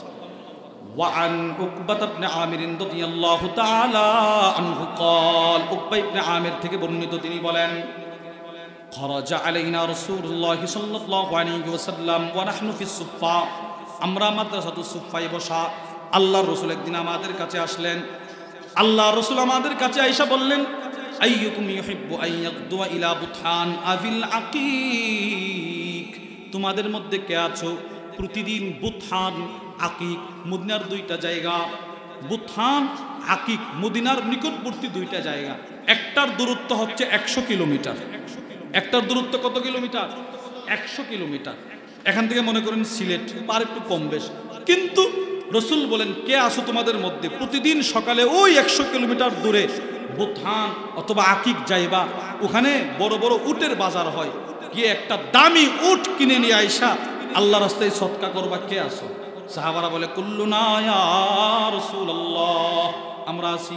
আল্লাহর নবী বলে তাইলে শোনো, ফালা আইয়াকুদুয়া আহাদুকুম ইলাল মসজিদ কুল্লা ইয়াউমিন, তোমাদের মধ্যে কোনো ব্যক্তি যদি প্রতিদিন সকালে আল্লাহর ঘর মসজিদে গিয়ে ফায়াতাআল্লামা আয়াতাইনি মিন কিতাবিল্লাহ, আল্লাহর আয়াত দুইটা, কোরআন থেকে দুইটা আয়াত শিখে, দুইটা আয়াত প্রতিদিন সকালে গিয়ে মসজিদে দুইটা আয়াত যদি কোরআন থেকে শিখে, আল্লাহর রাসূল বলেন ওই দামি উট আল্লাহর রাস্তায় সদকা করার চাইতে বেশি সওয়াব। একটা আয়াত একটা উট। নবী বলে ওয়া ইন সালাস ফাসালাস, আয়াত যদি 3টা হয় উটও 3টা, আয়াত যদি 4টা হয় উটও 4টা। এবার আপনি বলেন, এখন এই কথাটা খেয়াল করে শুনবেন, আপনি বলেন একটা আয়াত শিখার দ্বারা যদি একটা উট, দামি উট, আরবের সবচেয়ে দামি উট, ধরে নেন 40 লক্ষ টাকা, যদি একটা আয়াত শিখার দ্বারা একটা দামি উট সদকা করার সওয়াব হয়, তো আমাদের মাদ্রাসায় নূরে মদিনার হেফখানার ছাত্ররা সেই কবে ফজর 4টায় ঘুম থেকে জাগ্রত হয়, আবার রাত 10টা পর্যন্ত প্রতিদিন যদি আমরা 400 আয়াতও ধরি যারা তেলাওয়াত করে, এবার 400 উটের দাম কত হবে? চিন্তা করেন তো। রাসূল তো বলছেন একটা আয়াত শিখা মানে একটা উট আল্লাহ রাস্তায় দান করার সওয়াব। এবার প্রত্যেকটা ছাত্র দৈনন্দিন মিনিমাম না হলেও 500 আয়াত পড়ে 500 উট, সুবহানাল্লাহ বলেন, 500 উট, 500। এবার যে এই অল্প বয়সে যার এখনো গুনাহ নেকি লেখা হয় নাই, গুনাহ সব গুনাহ স্টক করে রাখা হচ্ছে, যার এখনো আমলনামা লেখাই শুরু হয় নাই, এই ছেলেটা যদি এখন থেকেই প্রতিদিন 500 উট আল্লাহ রাস্তায় দান করার সওয়াব প্রতিদিন অর্জন করে, আখিরাতে তার মর্যাদাটা কেমন হবে? এই কোরআনওয়ালার মর্যাদা কেমন হবে বলেন? আল্লাহ তাআলা বলবে, আবু দাউদ শরীফের হাদিস, আল্লাহ বলবে ইকরা, তুই পড়তে থাক, ইকরা, তুই পড়তে থাক, ওয়ারতাকি ওয়ারাতিল কামা কুনতা তুরাতিলু ফিদ দুনিয়া ফা ইন্না মানজিলাকা ইনদা আখিরি আয়াতিন তাকরাউহা, তুমি পড়তে থাকো, পড়তে থাকো, তোমার পড়া যেখানে শেষ জান্নাতে তোমার মাকাম সেখানে যাবে। সুবহানাল্লাহ। তুমি পড়তে থাকো, তুমি পড়তে থাকো। এবার শুধু তাকে দিবে না, এই ছেলেটা এতগুলো আয়াত পড়ার পিছনে তার মা বাবার অবদান আছে না নাই বলেন? আছে। তার মা বাবা কোরআন ছাড়ে নাই, কোরআন ওয়ালা। এবার আল্লাহর রাসূল বলে তাকে জান্নাতে মাকাম দেওয়ার পর আল্লাহ বলবে এই ছেলেটার মা বাপ কোথায়, নিয়ে আসো আমার সামনে। এরা আসবে, সমস্ত হাসরবাসী তাকায় দেখবে, এরা তাকায় দেখবে। এবার আল্লাহ বলবে উলবিসা ওয়ালিদাহু তাজান ইয়াউমাল কিয়ামা দাউহু আহসানু মিন দাউইশ শামস, এরা এদের সন্তানকে কোরআন থেকে দূরে সরায় নাই, কোরআনের ভিতরে ঢুকায় দিছে, নিজেরাও কোরআনের সাহায্য সহযোগিতা করেছে। ফেরেশতারা আজকে এদের মাথায় দুটো মুকুট পরিধান করেন। এবার মুকুট পরিধান করানো হবে, দাউহু আহসানু মিন দাউইশ শামস, যেই মুকুটগুলোর আলো সূর্যের আলোর চাইতে কোটি কোটি গুণ বেশি হবে। তখনও কিন্তু ওই যে প্রথমের কথা মনে রাখেন, প্রথম যে বলছিলাম চতুর্দিকে ফেরেশতাদের বাউন্ডারি আছে না নাই বলেন? আছে না নাই? এবার যখন দেখবে আমার পাশের বাড়ির সিএনজি চালকের ছেলেটা হাফেজ, আর এই সিএনজি চালকও নামাজ পড়তো, সাধ্য অনুপাতে কোরআন অনুযায়ী আমল নামাজ পড়েছে, দান সদকা করেছে, কোরআনের হালাল হারাম মেনে চলছে, তারে আল্লাহ জান্নাত দিয়ে দিছে, তখন পৃথিবীর কোটি কোটি ব্যবসায়ী নিজের সন্তানকে কোরআন থেকে দূরে রাখার কারণে, নিজে কোরআন থেকে দূরে থাকার কারণে আফসোসে নিজের হাতগুলো কামড়াতে থাকবে। ওয়ায়াউমা ইয়া'আদ্দুজ যালিম, ওয়ায়াউমা ইয়া'আদ্দুজ যালিম, নিজে নিজের হাতগুলো কামড়াতে থাকবে। কি করলাম? নিজে কোরআন শিখলাম না, সন্তানটাকে কোরআন শিখাইলাম না, করলামটা কি? আমি করলামটা কি ভাই? আমি আফসোস করে কাঁদতে থাকবো আর হাত কামড়াতে থাকবো। কোরআন শিখা এই দ্বিতীয় নাম্বার অর্থ। ইমাম ইবনুল কাইয়িম আল জাওজিয়া বলেন কোরআনকে শিখা ছেড়ে দিয়েছিল। কোরআন শিখা কি করে দিয়েছিল বলেন? ছেড়ে দিয়েছিল। 3 নাম্বার, আল্লাহর রাসূল যে বলবে আল্লাহ এরা এই উম্মত কোরআন ছেড়ে দিয়েছে, এর অর্থ হচ্ছে আল্লাহ এরা কোরআন অনুযায়ী চিকিৎসা ছেড়ে দিয়েছে, মাজারে গিয়ে ভণ্ড যত্রতত্রর কাছ থেকে মন্ত্র নিয়ে আসছে। কোরআনে আমি অনেক চিকিৎসা দিছি, আল্লাহ বলে আমি অনেক চিকিৎসা দিছি। আল্লাহ রসুল বলে আল্লাহ আপনার দেওয়া চিকিৎসাগুলো আমি বর্ণনা করে আসছি, কিন্তু তারা কোরআন অনুযায়ী চিকিৎসা করে না। কোরআন অনুযায়ী কি করে নাই? বলেন না কি করে নাই? মনে করেন কারো সন্তান হয় না, গেছে এক ভণ্ডর কাছে, ভণ্ডর কাছে গিয়ে সন্তান আনার তাবিজ নিয়ে আসে, চিকিৎসা নিয়ে আসে। অথচ সন্তান হওয়ার চিকিৎসা কোরআনে আসে না নাই? আরে বলেন আসে না নাই? সূরাতুন নূহের মধ্যে আল্লাহ বলে ইউরসিলিস সামা আলাইকুম মিদরারা ওয়া ইউমদিদকুম বিআমওয়ালি ওয়া বানিন। কেউ যদি ইস্তিগফারের ঔষধ লাগায়, আমি রব কথা দিচ্ছি, আমার কোরআন কথা দিচ্ছে, তোমার সন্তান আল্লাহ দিয়ে দিবে। আল্লাহ কোরআনে সব চিকিৎসা দিয়েছে। এজন্য আল্লাহ কোরআনে বলছে বিসমিল্লাহির রহমানির রহিম ওয়া নুনাজ্জিলু মিনাল কুরআন মা হুয়া শিফা। এই আয়াতের ব্যাখ্যায় আছে কোরআন অন্তরের চিকিৎসার ঔষধ, কোরআন মানুষের বাহ্যিক অঙ্গ প্রত্যঙ্গের চিকিৎসার ঔষধ। সুবহানাল্লাহ বলেন। ইমাম ইবনুল কাইয়িম আল জাওজিয়্যা রাহিমাহুল্লাহ তার বিখ্যাত কিতাব জাদুল মাআদ ফি হাদি খায়রিল ইবাদ, ওই কিতাবের মধ্যে লেখেন আল কোরআন হুয়া শিফাউত তাম। পৃথিবীর ইতিহাসে কোরআন একমাত্র পরিপূর্ণ ঔষধ। সুবহানাল্লাহ বলেন। কোরআন একমাত্র পরিপূর্ণ ঔষধ। ওনার একটা কিতাব আছে আদ-দা ওয়াদ দাওয়া, ওই কিতাবের মধ্যে তিনি লেখেন লাম ইয়ানজিলিল্লাহু আযজা ওয়া জাল্লা মিনাস সামাই শিফাআন ফি ইজালাতিদ দাই মিনাল কোরআন। ইমাম ইবনুল কাইয়িম বলে আল্লাহর কসম, আসমান থেকে রোগ ব্যাধি দূর করার ক্ষেত্রে কোরআনের চাইতে পাওয়ারফুল আর কোনো ঔষধ নাই। আমরা এই কোরআন দ্বারা চিকিৎসা করি। হুজুর আপনি বড় বড় আলেমদের নাম বলতেছেন, নবী বলছে কিনা সেটা বলেন। হ্যাঁ, রাসূলও বলছে। ইবনে মাজাহ 3501 নম্বর হাদিস, ওয়ান আলী ইবনে আবি তালিব, আলী ইবনে আবি তালিব থেকে বর্ণিত আল্লাহর রাসূল বলেন খায়রুদ দাওয়া আল কোরআন। নবী বলেন সর্বোত্তম ঔষধ হচ্ছে আল কোরআন। সর্বোত্তম ঔষধ কি? সবাই বলেন, জোরে বলেন। সবাই বলে না, সবাই বলে না, সবাই। সর্বোত্তম ঔষধ কি বলেন? কোরআন। সবচেয়ে দামি ঔষধ কোরআন। এটা কতটা পাওয়ারফুল! ইমাম নববী রাহিমাহুল্লাহ তার বিখ্যাত কিতাব আত-তিবিয়ান ফি আদাবি হামালাতিল কোরআন, ওই কিতাবের মধ্যে তিনি লেখেন, ইমাম নববী লেখেন যে ইদা কানাল কোরআন কুরিআ ইদা কানাল মারিদ কুরিআ ইনদাহু আল কোরআন, যদি কোনো অসুস্থ ব্যক্তির সামনে কোরআন পড়া হয় ওয়াজাদা লিযালিকা খিফা, ওই অসুস্থ ব্যক্তির সামনে যত কোরআন তেলাওয়াত করা হবে সে নিজের তত সুস্থ অনুভব করবে। উনি দৃষ্টান্ত দিয়েছে। উনি বলে দাখালতু আলা খাইসামা, আমার এক বন্ধু ছিল খাইসামা, সে শুনছি অসুস্থ, মৃত্যু সন্নিকটে চলে গেছে। তিনি বলেন, মুতাররিফ বলে আমি তার দেখার জন্য তার বাড়িতে গেলাম। অবাক, বাড়িতে গিয়ে দেখি সে মুস্কি মুস্কি হাসে। মানুষ বলে সে মৃত্যু সজ্জায়, গিয়ে দেখি সে সুস্থ। তা আমি বললাম, কিরে শুনলাম তুই অসুস্থ, তুই এখন সুস্থ? ও দোস্ত, তুমি আসার পূর্বে কুরিআ ইনদি আল কোরআন, আমার এক নাতি আমার সামনে কোরআন পড়ছিল, আল্লাহ সুস্থ করে দিয়েছে। কোরআনের চাইতে বড় ওষুধ পৃথিবীতে নাই। বলে হুজুর এত বড় ওষুধ, এত বড় বক্স থেকে ওষুধ নিব কিভাবে? সংক্ষেপে একটা ওষুধের কথা বলে শেষ করে দিচ্ছি। পুরা কোরআনের মধ্যে, সমস্ত পূর্ণাঙ্গ কোরআনের মধ্যে সবচাইতে দামি ঔষধ সূরাতুল ফাতিহা। সুবহানাল্লাহ জোরে বলেন। সবচেয়ে দামি ঔষধ কি? সূরা ফাতিহা। কোনটা? আলহামদুলিল্লাহি রাব্বিল। রাসূল বলেন, নবীজি বলেন। এবার আপনি মনে করেন নবীজি হইল ডাক্তার, রাসূল কি? ধরেন নবী তো সব সেক্টরে রাসূল আমাদের মডেল, ডাক্তার। এবার ডাক্তার, এবার হসপিটালের মূল মালিক আল্লাহ। আল্লাহ জিবরিলের মাধ্যমে, ডেলিভারি ম্যানের মাধ্যমে নবীর কাছে একটা ঔষধের বাক্স পাঠাইছে। এবার রাসূল ঔষধের বাক্সটা খুললেন। ঔষধের বাক্স মনে করেন কোরআন। কোরআন থেকে খুলে নবীজি সূরাতুল ফাতিহাটা দিয়ে বলতেছে, শোনো এই সূরাটা আযম, এই সূরাটা সবচাইতে দামি ঔষধ। এই সূরা সবচাইতে কি? সবাই বলেন, এই সূরা সবচাইতে কি? দামি ঔষধ।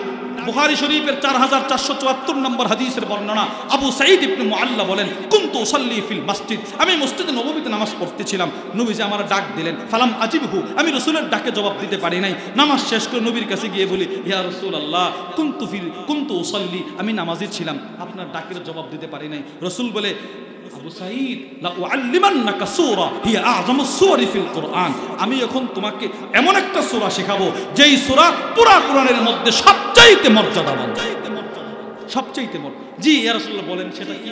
নবীজি বলে সূরাতুল ফাতিহা। তাহলে রাসূল যদি ডাক্তার হয়ে থাকে, ডাক্তার প্রত্যেকটা ওষুধের খুব গুণগান গায়, খুব গুণগান, এই ওষুধটা নেন, এটার পার্শ্ব প্রতিক্রিয়া নেই, এটা অনেক ভালো। রাসূল যেন আমাদেরকে বলতেছে, উম্মত তুমি যদি কখনো অসুস্থ হয়ে যাও, সূরাতুল ফাতিহা আযম, সর্বশ্রেষ্ঠ ঔষধ।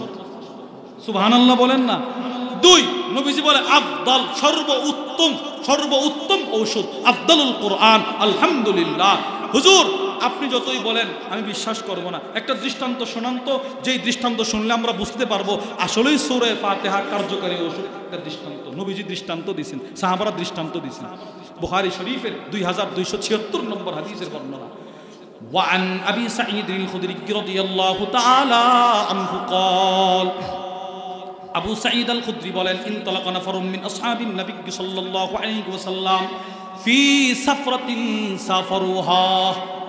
আবু সাঈদ আল খুদরি বলেন, সাহাবাদের এক জামাত সফরে বের হইছে, সফরে হাত্তা নাযালু আলা হাইয়্যিম মিন আহইয়াইল আরব।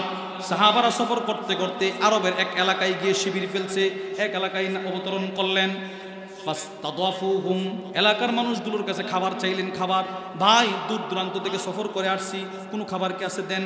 ফাআবাউ আইয়ুদাইফুহুম, এলাকার মানুষগুলো বলে আমরা মোল্লা মুন্সিকে খাওয়াই না, সরেন। নাউজুবিল্লাহ বলে, সাহাবাদেরকে অপমান করছে, অপমান, যান যান আমরা আপনাদেরকে খাওয়াবো না, সরেন। সাহাবারও কিছু বলে নাই, এই এলাকা থেকে দূরে আইসা এক জায়গায় শিবির ফেলছে। যেই মাত্র এলাকার মানুষগুলো সাহাবাদেরকে অপদস্থ করলেন, লাঞ্ছিত করলেন, এদের প্রত্যেকের কানে খবর চলে আসছে, ওই এলাকার সর্দারকে সাপে কাটছে, সাপে ছোক মারছে। সুবহানাল্লাহ বলেন না কেন? এরা সাহাবাদেরকে লাঞ্ছিত করছে, আল্লাহ ওই দিক দিয়ে সাপে কাটা দিয়ে দিচ্ছে, সর্দাররে সাপে কাটছে, সবাই দৌড়ায় গেছে। ওয়াসাউলাহু বিকুল্লি শাইইন, সবাই গিয়ে চিকিৎসা করলো, চিকিৎসা সর্দারকে বাঁচানোর জন্য। লা ইয়ানফাহু শাইউন, কোনো উপকার হয় নাই, চিকিৎসা অনেক করছে, ব্যর্থ। ফাকালা বা'দুহুম, এলাকার কিছু মানুষ বলে, রে লাউ আতাইতুম হাউলাইর আল্লাযীনা নাযালু, একটু আগে যারা তোমাদের এলাকায় আসছিল এদের কাছে যাও, লাআল্লাহু আইয়াকুনা ইনদা বা'দিহিম শাই, হতে পারে এদের কাছে কোনো চিকিৎসা আছে। সুবহানাল্লাহ বলেন, যাও ওখানে যাও, কোনো চিকিৎসা এদের কাছে থাকতে পারে। এরা তো সর্দারকে বাঁচিয়ে দিব, দৌড় দিছে সাহাবাদের কাছে। ফাকালু, গিয়ে বলল, ইয়া আইয়ুহার রাহাত, ও সাহাবাদের দলেরা, ইন্না সাইয়্যিদানা লুদিগা, তোমাদেরকে অপমান করার পর আমাদের সর্দারকে সাপে কাটছে। ফাহাল ইনদা হাদিম মিনকুম মিন শাই, তোমাদের কাছে কেউ কি আছে একটু চিকিৎসা করতে পারবা? এক সাহাবী দাঁড়ায় বলে, আমি চিকিৎসা করতে পারবো। সুবহানাল্লাহ বলেন, আমি চিকিৎসা করতে পারবো। আচ্ছা আসেন, তাড়াতাড়ি আসেন, সর্দারকে বাঁচাতে হবে। সাহাবী বলে, না, মা আনা বিরাকিন লাকুম হাত্তা তাজআলু লানা জুলা, তোমাদের কাছে খাবার চাইছিলাম, খাবার, ফাস্তাদাফনাকুম ফালাম তুদাইফুনা, খাবার চাইছিলাম বেটারা, খাবার দিছলা না, খাবার যে দাও নাই, এখন আমি চিকিৎসা করব না মজুরি নির্ধারণ না করলে। সুবহানাল্লাহ বলেন, একটা বিনিময় নির্ধারণ যতক্ষণ না করবা ততক্ষণ আমিও চিকিৎসা করব না। একটু গেছে খাবার দাও নাই, চিকিৎসা করব না। এরা তো এদের ইয়োকে বাঁচাতে হবে, কি বলে আপনার সর্দারকে বাঁচাতে হবে। ফাসালাহুহুম আলা কাতিইম মিনাল গানাম, এরা বলে ঠিক আছে ঠিক আছে, আমরা বকরির একটা পাল আপনাদেরকে 20-30টা বকরি দিয়ে দিব, একটু আইসা চিকিৎসাটা করবেন। সব সাহাবারা তো হতভম্ব। রোগীর বৃত্তান্ত বলেন, রোগীর সাপে কাটছে। আচ্ছা এখন কি অবস্থা? মানুষ বলতেছে মারা গেছে। সাহাবী বলে, সমস্যা নাই, আমি যাব। আরে সুবহানাল্লাহ বলেন না, আমি চিকিৎসা করব। গেছে, ফান্তালাকা ইয়ামশি, বুখারীর মধ্যে আসছে, সাহাবী হাঁটতে হাঁটতে ওই রোগীর কাছে গেছে, কোনো আওয়াজ নাই, শ্বাস নাই, প্রায় মৃত্যু সন্নিকটে, অনেকে ধারণা করছে মারা গেছে। এবার সাহাবী ইয়াতফিলু আলাইহি, একটা ফু দিল, ওয়া ইয়াকরা সূরাতুল ফাতিহা, সূরাতুল ফাতিহাটা পড়লো, আবার ফু দিল, এবার সাহাবী আবু সাঈদ আল খুদরি বলেন, সাহাবী সূরাতুল ফাতিহাটা পড়ে ফু দেওয়ার সাথে সাথে ফান্তালাকা বিহি ওমা বিহি কালাবা ওমা আলাইহি কালাবা, ওই মৃত ব্যক্তি সোজা ওইটা দাঁড়ায় হাঁটা শুরু করছে। সে হাঁটা শুরু করছে, মানুষ মনে করছে মারা গেছে, সূরা ফাতিহার ফু পায় সুস্থ হয়ে গেছে। তাহলে সূরা ফাতিহা ঔষধ, বলেন সূরা ফাতিহা কি ঔষধ? এটা হচ্ছে 3 নম্বর ব্যাখ্যা। এটা 3 নম্বর ব্যাখ্যা যে কোরআনকে ছেড়ে দেওয়া। ইয়া কওমি তাখাদু হাদাল কুরআন, ইয়া রাব্বি ইন্না কওমি তাখাদু হাদাল কুরআন মাহজুরা। আল্লাহ আমার এই সম্প্রদায় কোরআনকে ছেড়ে দিয়েছে, মানে এর অর্থ কি? আল্লাহ আমার এই সম্প্রদায় কোরআনে অনেক চিকিৎসা ছিল, এইগুলো বাদ দিয়া মাজারে গিয়ে চিকিৎসা করছে। মাজারে গিয়ে, তবে ডাক্তারের চিকিৎসা করা নিষেধ নয়, এটা করেন। অনেকে আছে সন্তান হয় না, হুজুর বড় লোক হওয়ার জন্য পীর সাহেবের কাছে, ভণ্ডর কাছে গিয়ে বড় লোক হওয়ার আমল নিয়ে আসে, এটা আল্লাহ নিষেধ করছে। এটা 3 নাম্বার। ইমাম ইবনুল কাইয়িম আল জাওজিয়্যা তার বিখ্যাত কিতাব আদ-দাওয়াত দাওয়ার মধ্যে লেখেন, আমি একদিন মক্কায় গেছি, মক্কায় ইমাম ইবনুল কাইয়িম বলে মক্কায় গেছি, যাওয়ার পরে তাতারিনি আদাওয়া, চতুর্মুখী রোগ আমারে গ্রেফতার করছে, ঠান্ডা জ্বর অনেক রোগ হইছে আমার। আমি কি করব রে? আমি কোনো ওয়ালা আজিদু তাবিবান ওয়ালা দাওয়া, ভালো কোনো ডাক্তারও পাই না, ভালো কোনো ওষুধও পাই না। ফাকুনতু উআলিজু নাফসি বিল ফাতিহা, ইমাম ইবনুল কাইয়িম বলে আমি নিজে নিজে সূরাতুল ফাতিহা দিয়ে নিজে নিজেই চিকিৎসা শুরু করছি। তিনি বলে আল্লাহর কসম সূরা ফাতিহা দিয়ে চিকিৎসাটা শুরু করছি, সাথে সাথে ভালো হয়ে গেছে। তাহলে কোরআন ঔষধ, বলেন কোরআন কি? কোরআন কি?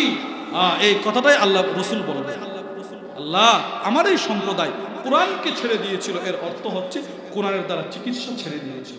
4 নাম্বার শেষ, 1 মিনিটে শেষ করে দিচ্ছি। 4 নাম্বার, কোরআনকে ছেড়ে দেওয়ার অর্থ হচ্ছে হাজারুল আমালি বিল কোরআন।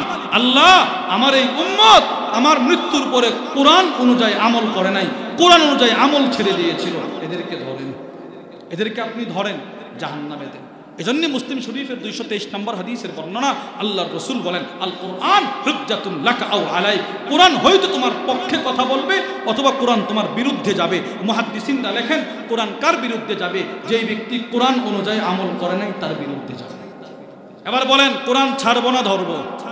জোরে বলেন কোরআন ছাড়া না ধরা? কোরআন মওত পর্যন্ত ধরে রাখার নিয়ত করতে পারি না ইনশাআল্লাহ। এবার কোরআন যদি ধরতে হয়, মাদ্রাসা মসজিদ খানকা দাওয়াত তাবলীগ 4 জায়গায় কোরআন, মাদ্রাসা মসজিদ দাওয়াত তাবলীগ খানকা। এবার মাদ্রাসায় কোরআন শিখেন একদম পিওর, খানকায় হক্কানি উলামাদের সুহবতে থাইকা কোরআন শিখা। এবার দাওয়াত তাবলীগে কোরআন যার তার কাছে শেখা যাবে না। আপনি এক তাবলীগে গেছেন, কোনো আলেম না, এখন কোরআন শিখবেন কোথায়? এখন কোরআন শিখবেন কোথায়? এজন্য এমন তাবলীগে যেতে হবে যেখানে হক্কানি আলেম আছে, এমন তাবলীগে আমার সময়টা লাগাতে হবে যেখানে একজন কোরআনওয়ালা আছে যে আমার কোরআনটা শেখাবে। বলেন ইনশাআল্লাহ, জোরে বলেন ইনশাআল্লাহ।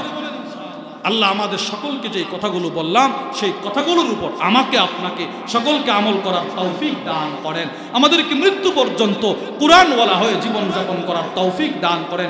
সন্তানদেরকে কোরআন শেখাবেন, বিবিকে কোরআন শেখাবেন, ভাইকে কোরআন শেখাবেন, পাড়া প্রতিবেশীর মধ্যে কোরআনের শিক্ষার রেওয়াজ চালু করবেন। আল্লাহ আমাদের সকলকে তৌফিক দান করেন। যা কিছু বলেছি যদি সঠিক হয় আল্লাহর পক্ষ থেকে, ভুল হলে আমার পক্ষ থেকে। ওমা আলাইনা ইল্লাল বালাগ। আসসালামু আলাইকুম ওয়া রাহমাতুল্লাহি ওয়া বারাকাতুহু।